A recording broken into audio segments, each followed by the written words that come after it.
ኢትዮጵያ ንግድ ባንክ ጥያቄ አለ። ዱባይ ያለሁት ጊዜ ማለት ነው የተበጣጠሰች ብር ነው የላኩላችሁ ለእናንተ አይደል? ንጹህ ካርቶን የመሰለችው በሳላ ውስጥ አርግተሽ ማጠባ ውስጥ አርግተሽ ስትታጥቢ ራሱ የማይበላሽ ብር ድርሃም እኮ ነው የላኩት ወደ ኢትዮጵያ።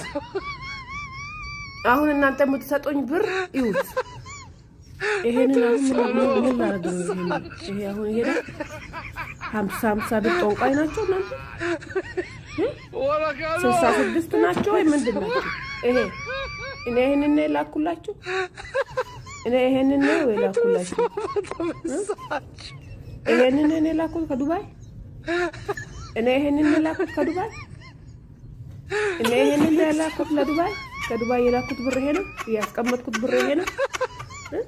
50 ብር 50 ብር 50 ብር 50 ብር ይሄንን ነው የላኩት። ሸራፋ ውሰዱ። ሸራፋ ይሄንን ነው የወሰድኩት። አሁን ይሄ ቂጥ ልጥረግበት ሽንት ቤት ልግባበት ነው ወይ ምንድን ነው?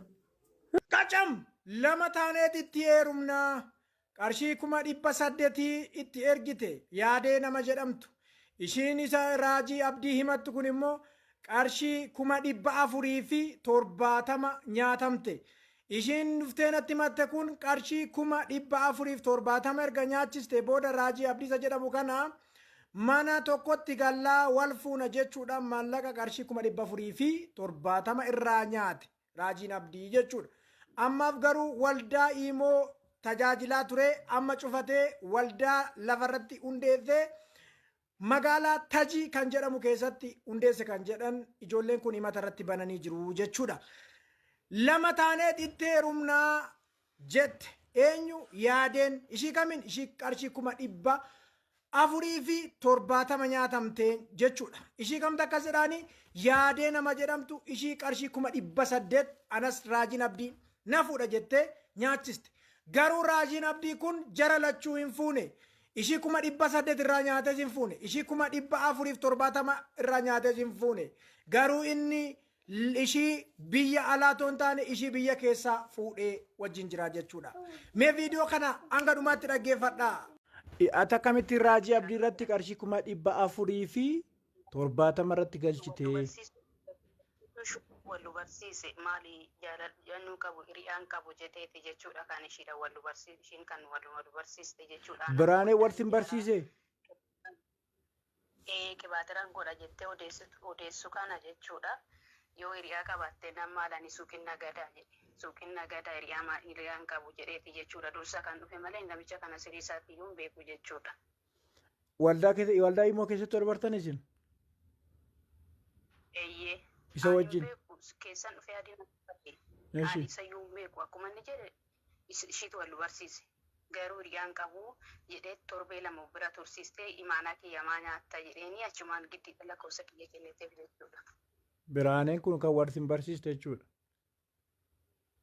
Eeyyee. Ani nama yaada narratti ergitee jaalala waldaatiif narratti ergitee qibaatira waldaatiif jedhee suuqii banee odeessu kana akkas miti dubbiin. Eshi. Saatu ani dafee hin deebisneef jechuudha. Ani lakkiin barbaadu jedhee dubbadheera wanna onlaayinii kana jennaan hiriyaan qabu jedheeti kan inni dhufee nama afaan mi'eeffatee odeessu kana jechuudha. Meeqa sirraa nyaate? 470. Dhimma jaalalaadhaa fi wal fuunaadhaa mana tokkotti gallaadhaan sirraa nyaate ati sitti ergite? Gizee duraa tokko waraqatan ergeen tureen jalaan shillaa malee anamma odeessu kana jechuudha. Akkas jedhee ture jechuudha. Dhimma jaalalaadhaaf itti ergite qaama homtuu tokko hin jiru kan biraa? Ani dhimma jaalalaatiif ani itti erge malee homtuu tokko hin jiru. Intala ishee tokkos jaalatee ishiin keessaa dhuftee naarrabsite. Isheen immoo inni akka odeessutti akka waan isheetti gaafattetti odeessa jechuudha nama biraatitti hoggaa odeessu. Anaan garuu akka anabicha wajjin haasa'utti kan inni odeessaa jiru jechuudha. Waldaa immoo amma tajaajilaa jira moo dhiiseera? Dhiiseera waldaa lafarratti balatee biyyichi Tajii jedhama. Lafarratti gadi buufateera maalittiin garee nagadate. Magaalaa Tajii keessatti waldaa gadi buusee? magaalaa Tajii keessatti waldaa gadi buusee tajaajilaa jira. Kun viidiyoo isaa asirra jira barra. Biraaneeshiin wal sin barsiifte Biraaneeshiin wal sin barsiifte sun gaheen shi maalidha waldaa immoo keessatti?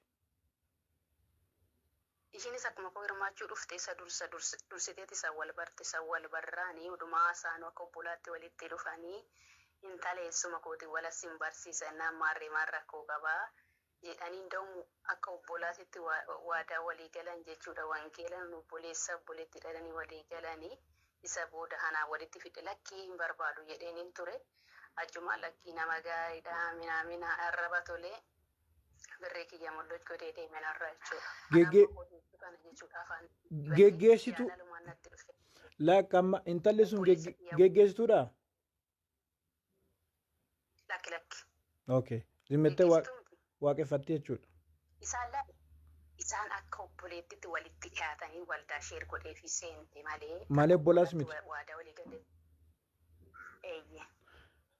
Tole amma mi'a waldaa inni amma akka naa deebisaa turetti waldaa keessa mi'an bitaa mi'a waan garaa garaa meeshaa kiiboordii waan garaa garaa kan qabatu waldaa ergite malee dhimma jaalalaa miti. Ani ishiis hin jaalanne suura koo kan itti erge nama biraadha kan walitti nu fide.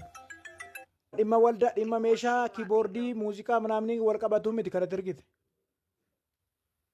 Lakki waliin ilaalatu isoba ina fuufa. Ayyee. Simboo nagaan siif haa ta'u akkam jirtaasis waldaa immoo sana keessa turte? Laala ani waldaa immoo keessa hin turre nan beeka malee. Waa isaanii beekta akka isaan wal jaalatan? Nan beeka eeyyeen sirriitti. Dhimma jaalalaati malee dhimma biraa miti. Dhimma biraa miti dhugaa dubbachuu fi baay'ee soba namni kun jechaadha. Baay'ee. Eshi. Nu dhugaa. Baay'ee ulfaataadha. Waa isaanii beektaa jechuudha akka isaan wal jaalatan. Sirriitti hin beeka dhugaa waaqayyo. Tole siifuu haa ta'u hin beektaa sirriitti gadi fageessite akka isaan wal jaalatan jaalala obbolummaa ta'uu hin taane jaalala waa biraati birriin kun akka ergame ta'uu hin taane jaalala sirrii isa boru wal fuudhanii mana godhataniif akka maallaqni kun itti ergame akka isaan jaalala sirrii wal jaalatan beektaa? Diinoo qormaata tokko taasiseen ture jechuudha. Ani isaa walitti dhufanii ji'a lamatti han bare. Isa suura isaa dhiimoo ishee garaagaraa irra godhattee waan ishee waldaa isaa hidhattuuf waldaa sun bittinnaa micoon dura jaalachaa jirtu. Isheen irratti jaalatte jedhanii ishee tanatu irratti jaalatte jedhanii balaasanii waldaan inni qilleensa irraa kun diigame jechuudha. Shamarra irratti lolaa? Maaliif ishiin suni suura isaa irraa qabdi. Ishiin kun suura isaa irraa qabdi. Ishiin kun waldaa isaa miti garuu haaduma deemte jechuudha. Muluu waldaa isaa miti haaduma deemte suura isaa irra godhatte gaafa fudhattuu ishii sanii wal lolanii ishii sanirraa 800 nyaate jedhan.